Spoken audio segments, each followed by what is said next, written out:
The song that we just sang there, and it's a great thought, that reunion where we will be able to rejoice and sing with the redeemed of all ages when all of God's singers get home. I think it is a glorious thought. I suspect some of us this morning might also be looking forward to the time when all of our singers get back from wherever they're gone. Actually, we know where they're gone. Many of them are out of town this week visiting a camp for those who may not be familiar and who might be interested. This is not a church camp. It's not put on by the church collective. It's not the work of a local church, though it has a core and a backbone of spiritual work. Also some other things go on there, and it really is a very good work that has been put on by individuals and volunteers for a number of years, and that's a good thing. And we're blessed here to have a number of young folks, and we have some this morning that'll be headed that way soon enough, and most are already gone. We care a lot about young people here. We care a lot about their future, about their service to God. But we don't just care about young folks here. And I hope that it doesn't come across that way. I want them to know how much we love them. But truth is, everybody's important here. And that includes folks my age and older as well. You know, this past week, some of us got a chance to visit over at the church at Pleasant Grove. They were having a meeting, morning and evening services. And they invited to speak in the meeting. Now, Pleasant Grove's meeting is every year in June. They invited this year Sewell Hall to preach the meeting. Many of you might know who that is. Brother Hall has been around the Birmingham area and preaching for many years. He's 91 years old. And he made mention the other night. He said the first meeting he preached in the Birmingham area was 70 years ago. And by the way, he's been affected a little bit by age, I suppose. Physically, he's a little shorter than he used to be. I wanted to be talking. But the truth is that he did an outstanding job. And mentally, he's just not lost a step, and his preaching was just terrific. I was so thankful for that. But I understood the story when Brother Hall agreed to come to this meeting. He didn't realize that it was morning and evening services at first. And he said he thought that might be a little much. And they asked him, well, you know, could we get somebody else? And he said, well, you could get my brother.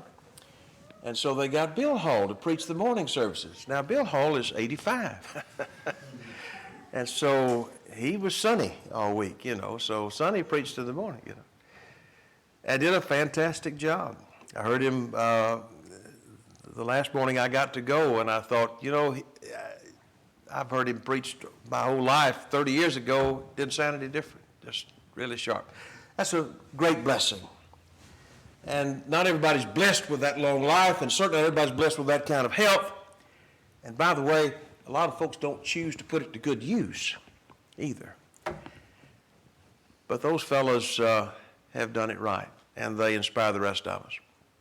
That's sort of what the lesson's about this morning. I want to start in the book of Psalms and look at the 92nd Psalm. And notice with you this great psalm, verse 4 of Psalm 92. The psalmist writes, "For thou, Lord, hast made me glad through thy work, and I will triumph in the work of thy hands." Verse 5, "O Lord, how great are thy works, and thy thoughts are very deep."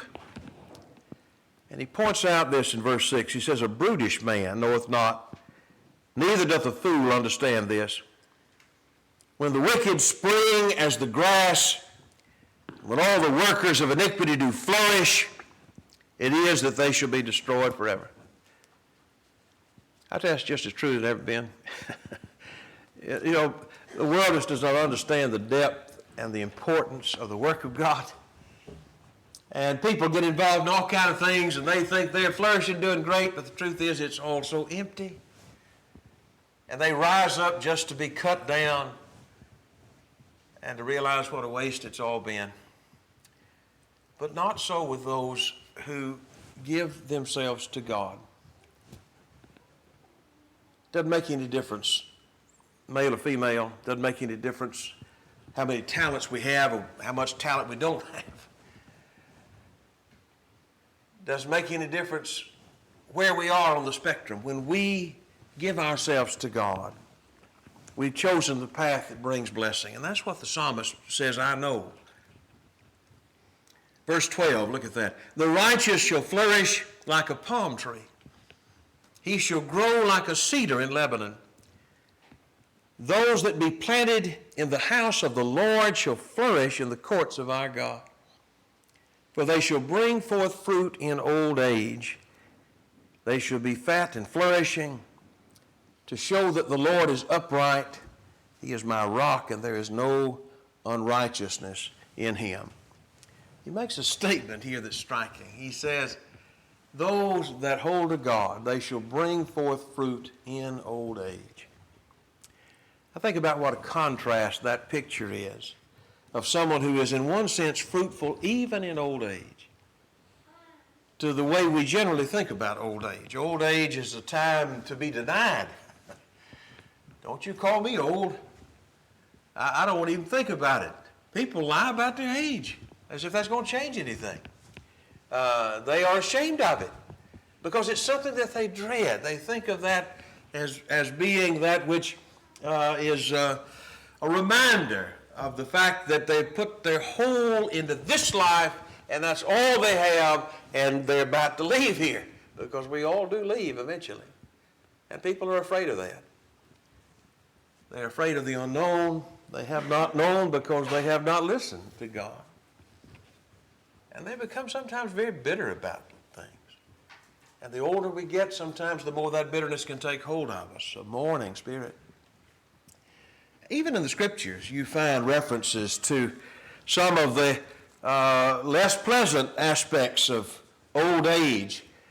Over in Genesis, the 48th chapter, the eyes of Israel, Jacob, were described as being dim by reason of age. And you imagine how true that is. Judd, think about how true that was back before they had cataract surgery. Think about how true that was before they had reading glasses. You know, people lived on this planet for a long time, and you think about how blessed we are to live in the age that we do, as opposed to those who have sometimes lived many years with that film over their eyes, being unable to see, having their vision taken from them, living in darkness. In Ruth, the 4th chapter, in verse 15, there's a rejoicing passage there where Naomi is said to be blessed because she has now one to nourish her in her old age. We know the story of Ruth and Naomi and Boaz. Great picture there. But the truth is you need nourishing in old age.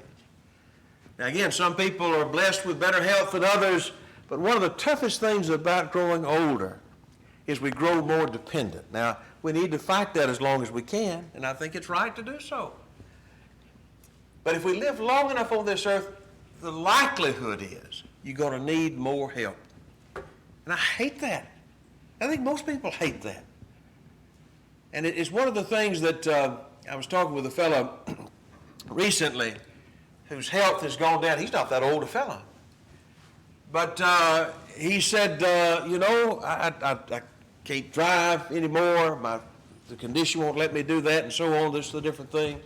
He said, it's taught me a lot of patience. It's taught me a lot of patience. It's a hard part of living is having to depend on other people. And yet, we're blessed if we have someone like Ruth did. But or like Naomi did, I should say. But the point is that that's an aspect of old age. We recognize that. In 1 Samuel chapter 2, in reference to Eli's family, it talks about those who had passed the flower of age. We won't go into the context there, but that's one way to say it, isn't it? You know, you have a flower and it blooms. You ever been to the grocery store and you looked at the floral section there? That's about as fancy as I get. And you look over there and some of those roses look like, well, they were probably better last week than they are today. And that may be me. Just a little rough around the edges, a little bit faded, a little bit wilted. 2 Chronicles chapter 36, this is a very somber context here. This is when the promise is made that because Judah has been so rebellious, God's going to bring on them punishers, the Babylonians, and how merciless they would be. They would not have any mercy upon even those who are older. And he says there, he brought upon them, verse 17 of 2 Chronicles 36, the Chaldeans who slew their young men with the sword in the house of their sanctuary, and had no compassion upon young man or maiden, old man, or them that are stooped for age. Our body may be stooped with age. It may be that we have to, as Zechariah talked about, walk with a staff. That's all a part of the aging process. But even in old age, the psalmist says, we can be fruitful. We can bloom. We can be fruitful in old age if we follow a certain path. Let me mention briefly something about that path. In the first place, it's a path that holds to principle. Let me look with you at two men and think about the difference in them. If you turn back to 1 Kings chapter 11, one of the most famous characters of the Old Testament was King Solomon, David's son. He was famous for his wisdom. He was famous for his wealth. God appeared to Solomon when he first took over as king of Judah and asked him, what is it you need from me? And Solomon then said, what I need from you is I need wisdom. I'm a child and trying to handle all these people. And of course the Lord said, well, you didn't ask for riches. You didn't ask for long life. I'll give you that too. And I'll give you the wisdom that you need. And so Solomon was blessed with great capacity, and he used that, I think, to be a man of great learning. People would come, if you're here in 1 Kings 11, if you just look back in the latter part of chapter 10, you remember how in verse 24 of 1 Kings 10, people would come from all over the world to hear Solomon. Hear his wisdom. Ask him questions about all kinds of things. I mean, zoology, botany, entomology, all kinds of questions about philosophy. He was a musician. He had all kinds of knowledge about all kinds of subjects, and people would come to ask him what they thought were the hard questions, and they'd bring him a present. And Solomon got fabulously wealthy. And he spent that money on all kinds of things. Solomon, verse 27 of that 10th chapter, made silver to be like gravel, just like the stones. It was so common. There's a great danger whenever folks get so much money and they get praised too much and they begin to believe it. And by the time chapter 11 opens, we find these words. But King Solomon loved many strange women. That's the old King James. Strange there means foreign, non-Israelite. Many strange women, together with the daughter of Pharaoh, women of the Moabites and the Ammonites, the Edomites and the Zidonians and the Hittites, of the nations concerning which the Lord had said to the children of Israel, ye shall not go into them, neither shall they come in unto you, for surely they will turn away your heart after other gods. Solomon clave unto these in love. He had 700 wives, 300 concubines. And it doesn't surprise us at all when we read the next expression. his wives turned away his heart. For it came to pass when Solomon was old that his wives turned away his heart after other gods, and his heart was not perfect with the Lord his God, as was the heart of David his father. You know, his father David made his mistakes. But Solomon, for a number of years, turned away from God. I like to think that Ecclesiastes is the hope that Solomon, before he died, changed, and I believe it is. But I know he wasted a lot of years. And I suspect this is true too. That when we read chapter 11, Solomon, when he was old, turned away his heart. But he had been looking in that direction for some time. I don't think it was a sudden thing. It wasn't just when he got older he married all these women, but over time the decisions that he made by this point in old age had led Solomon into terrible idolatry, awful, egregious, wicked things that he had done. To turn away from God and not only to turn a blind eye to idolatry, but to join in it. Solomon, if anybody knew better than that, it was Solomon. Solomon, the one who would involve himself in all of these wicked, immoral, degrading pagan rituals. How could Solomon do that? Well, that's what he did. Maybe the question of how he got there we'll leave for another time. But that's what he did. He left his principles. That's obvious enough. Now, you think about a contrast between a guy like that and where he was in his old age with someone like Joshua. You know, you look over the book of Joshua, back a number of years now in history, from the kingdom back to the time when Israel first came to the land of promise. They conquered the land. They divided the land. Joshua, who had taken over from Moses, was there to lead the people. But at the end of his life, you know, what's going to happen next? What you going to do? Where are we going to go? Joshua said, you'll have to make that decision. But one thing that Joshua made plain was his decision had not changed and would not as long as he lived. Verse 24, let's look in chapter 24 and verse 14. Now therefore fear the Lord and serve him in sincerity and in truth, and put away the gods which your fathers have served on the other side of the flood and in Egypt, and serve you the Lord. And if it seem evil to you to serve the Lord, choose you this day whom you will serve, whether the gods which your fathers served that were on the other side of the flood, or the gods whom the Amorites, in whose land you dwell.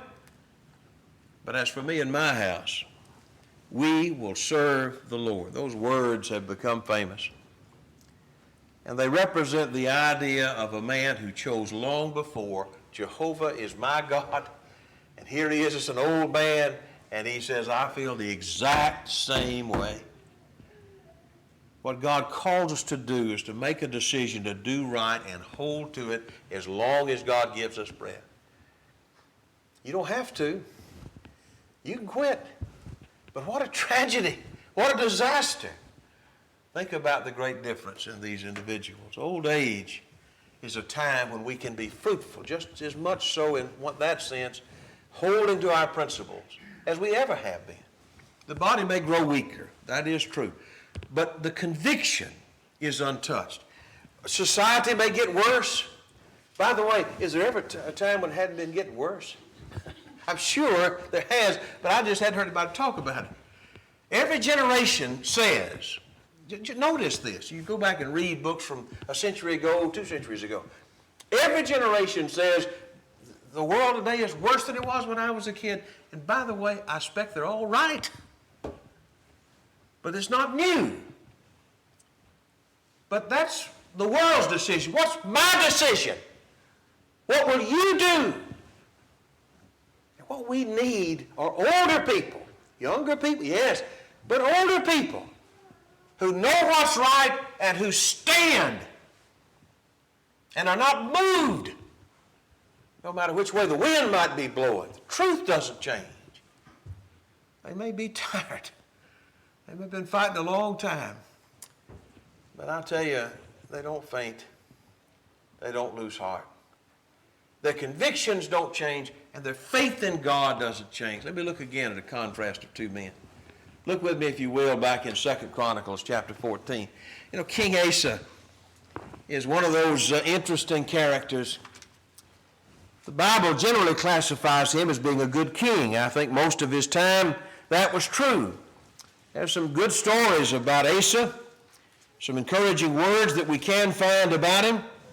If you turn back over to 2 Chronicles, the 14th chapter. Abijah wasn't a very good king, but Asa was different. Asa did that which was, this is chapter 14 and verse 2, did that which was good and right in the eyes of the Lord. One of the first stories we read about Asa is about him taking away, verse 3, the altars of the strange gods and the high places, and break down the images and cut down the groves. He commanded Judah to seek the Lord their God and to do the commandment of the law. And the next thing you find is Asa being threatened from without. Now, I don't want to push this too far, but I generally think that's true. I think if you take a stand for what's right, usually the devil will come to make sure you really mean it. And in this case, it took the form of a great army from the south. Verse 9, I think it is, says that the Ethiopian host, 1,000,000 and 300 chariots came to threaten Asa. And I'll tell you what Asa did, is he got on his knees and prayed to God. And he said, this is too much for me. I'm going to need some help. I'm going to need some help here. Asa cried, verse 11, to the Lord, and he said, Lord, it is nothing with thee to help, whether with many or with them that have no power. He said, help us, O Lord our God, for we rest on thee. In thy name we go out against the multitude. O Lord, thou art our God. Let not man prevail against thee. You know, I can't help but think about numbers. We got a pretty small number here today. But you know, there's some folks in this room that can remember when this would have been a big crowd. You know, the strength of a church is not determined by how many folks you got in the pews. We like to have a lot of folks in the pews. The more the merrier. And it's not by how nice the building is. That doesn't determine the faithfulness of a group or their standing with God. And Asa understood that. At this point in time, he understood. We may not be near as many as they are, but if the Lord's on our side, that's what counts. And of course, the result of the story was that God did answer. And that Israel or Judah particularly, won a great victory this day. And God did help them. He remembered them. He was with them. Well, then you turn over to the 16th chapter of the same book, 2 Chronicles. And you find Asa facing another challenge. This time the challenge is coming from the northern tribes of Israel, the northern nation. And so what he does this time, he says, well, I've got a smart plan here. In order to thwart what Israel's trying to do, I will take the treasures of the Lord and give them to the king of Syria. And he'll help me out. And that's what he did. And when God sent a prophet to him to fuss at him about that and to say, why would you trust the king of Assyria and not talk to me, not ask me, not ask Jehovah? Oh, it made him angry. He reminded him, the prophet did, of what he had done before. God had done and helped him with the Ethiopians. Verse 9, look at 16:9. The eyes of the Lord run to and fro throughout the whole earth to show himself strong in behalf of those whose heart is perfect toward him. Herein thou hast done foolishly. And here was the punishment. Therefore from henceforth thou shalt have wars. God had given him peace for a long time. But he said, now you need wars to keep you close to me. But Asa was stubborn. Verse 10 says that Asa was wroth with the seer, with the prophet, and put him in a prison house. He was in a rage with him because of this thing. And Asa oppressed some of the people at that same time. And then a little note added on here at the end. Verse 12. Asa in the 39th year of his reign was diseased in his feet until his disease was exceeding great. Yet in his disease he sought not to the Lord, but to the physicians. And sometimes the question is asked, well, how in the world can that be the same guy? How can a man be so faithful to drop to his knees, as it were, and to say, Lord, this is too much for me, I need your help, and be so blessed, and then turn around and be so mean about it? And just seemingly think, well, I've got this handled, and push God to the side, the thought of God to the side. Well, about 40 years. That's the difference, isn't it? About 40 years. One story early in his reign, the rest of it later. Here's a man who lost his faith, his trust in God over time. Think about that in comparison with a guy like Daniel. We'll not take time to do this story justice, but we remember the story of Daniel in the lion's den. And you remember how all that came about? Daniel chapter 6. Daniel is, by this point, by the way, serving the Persians. He had been taken captive by the Babylonians, 606. And he had lived so long that he had seen the entirety of the Babylonian captivity, 70 years, by the way. And he had been through all of that, and now God had judged Babylon with Persia, and now he's overlords of the Persians. And Daniel is a faithful servant in his old age. He is the chief of the overseers. You know, the king needed some bureaucracy to help him with this great empire, and so he hired a bureaucracy, and then he hired people to watch over his bureaucracy, and then he had Daniel, who wound up being the fellow who watched over the fellows who watched over it all. And you can believe that this foreigner, as they would have seen Daniel, was highly resented. And they tried to figure out some way to catch him, and they just couldn't find anything because Daniel was an honest, responsible man. And somebody came up with the idea, they said, well, we'll trip him up with his religion. That's what we'll do. So they went to Darius, and they flattered him, and they said, you know, you ought to just make a law. You're so great. Just make a law that says for, 30 days, that no one will be able to ask any petition of God or man but you. You just the highest of the highest. And he was silly enough to be flattered into some foolish decree like that, which he couldn't change once he made it. Anyway, you know the story. I'll tell you what Daniel did. Daniel prayed to God like he always did. And the text is specific about this too. Verse 10 says, when Daniel knew the writing was signed, he did it anyway. He did it not to be insulting to the king. He did it because it was right. It didn't make any difference to him what men had decreed. That's a good lesson for us in these crazy days. You know, we'll go as far as we can go. But there's a line that we can't cross. If you're asking me to sin or to not do what's right, I can't go with you there. So Daniel prayed to God, and of course his enemies jumped on that, and that's why he wound up in a lion's den. And God protected him there. But all of that really goes back to a man who, after decades, 70 years, had not lost his faith in God.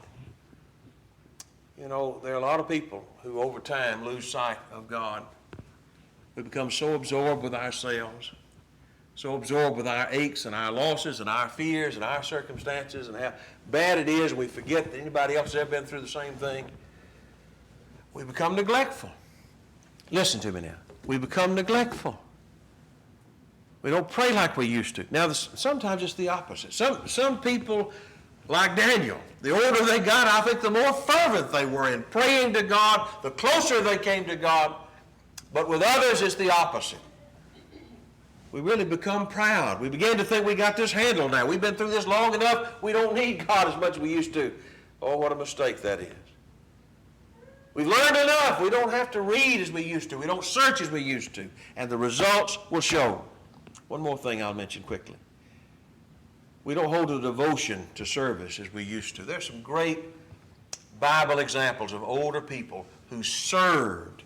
I love the example of Samuel. If you turn back quickly to 1 Samuel 12, you know, the people made their mind up, they didn't want a king. I'm sorry, they didn't want Samuel, they wanted a king. They wanted a king to be like the nations about them. And Samuel took that personally.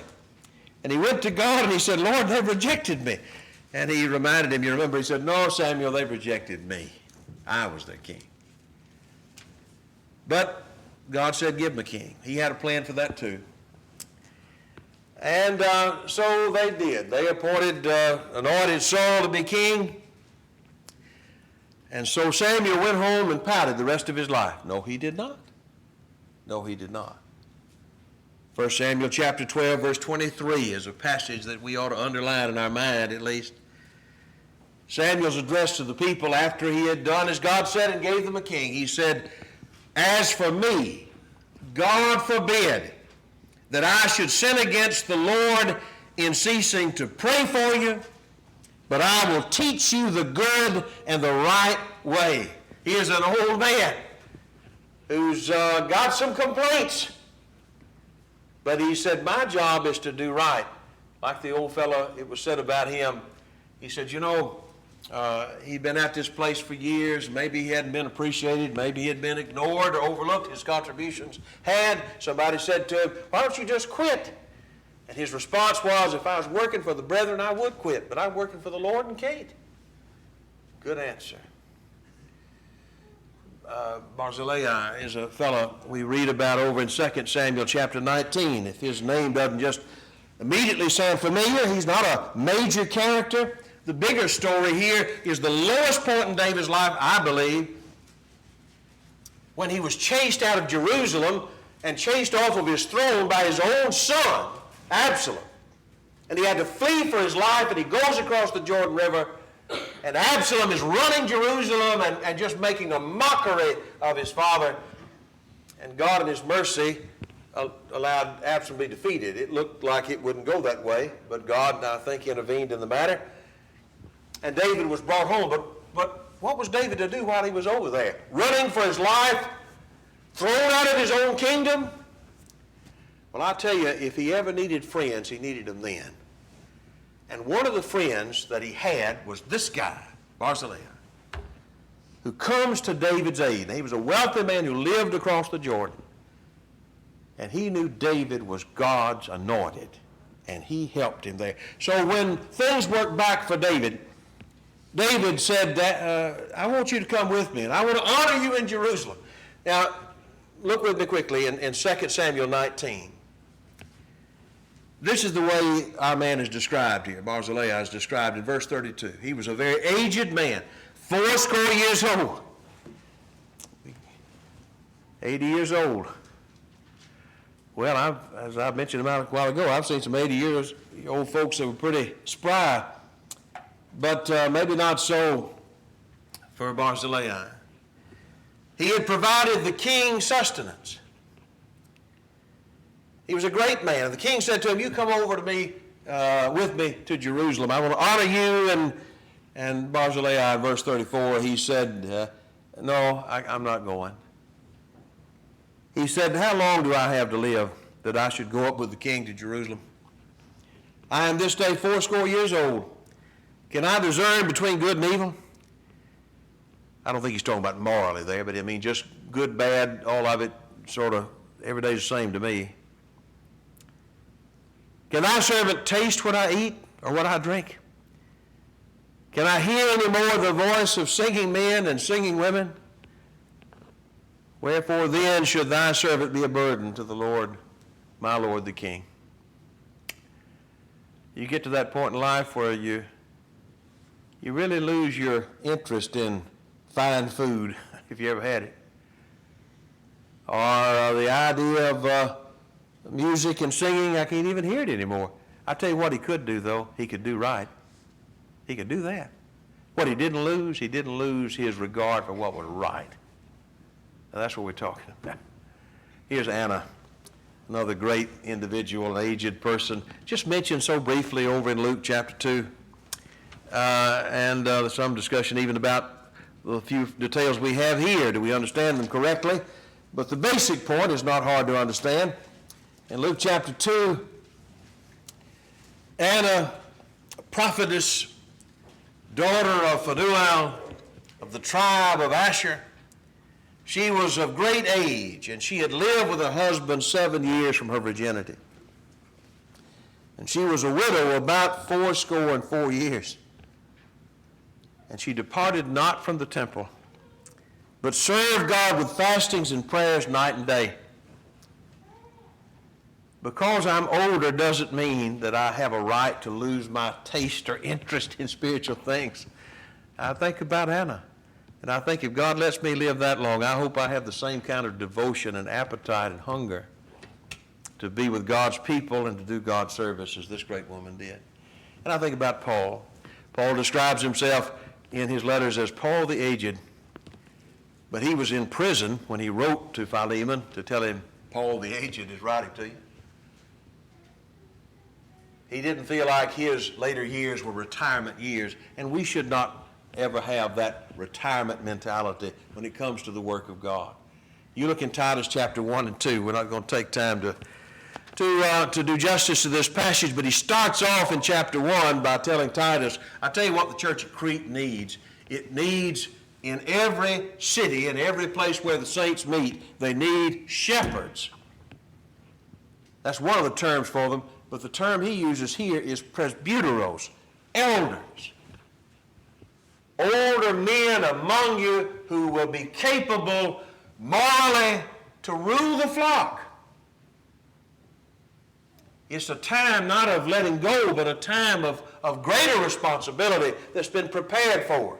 A man whose family's a credit to him, disciplined, has control of himself, not obsessed with money, not caught up in this world. Now, these are generalizations of the specifics, but I think generally speaking that's true.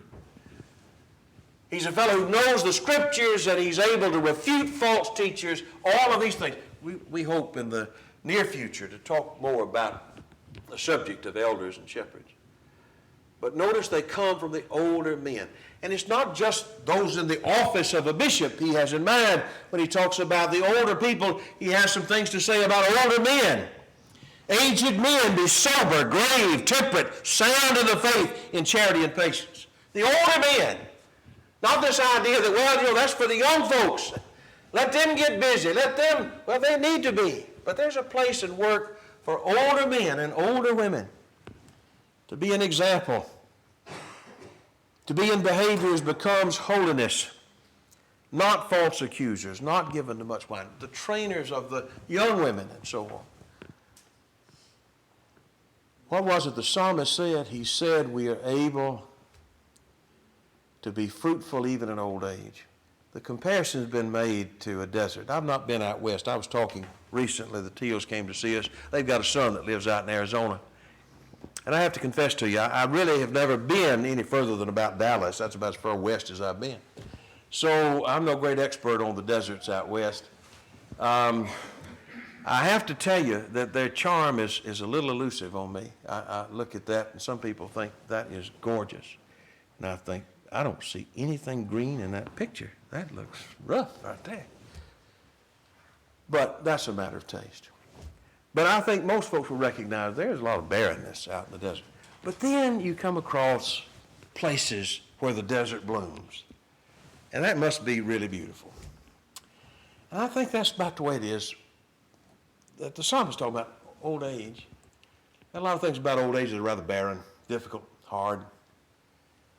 But I think for those who know God and love Him and they have that Spirit living in them, I think they are a bloom in the desert.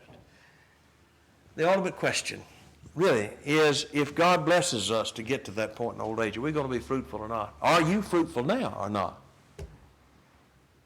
No excuses. No excuses.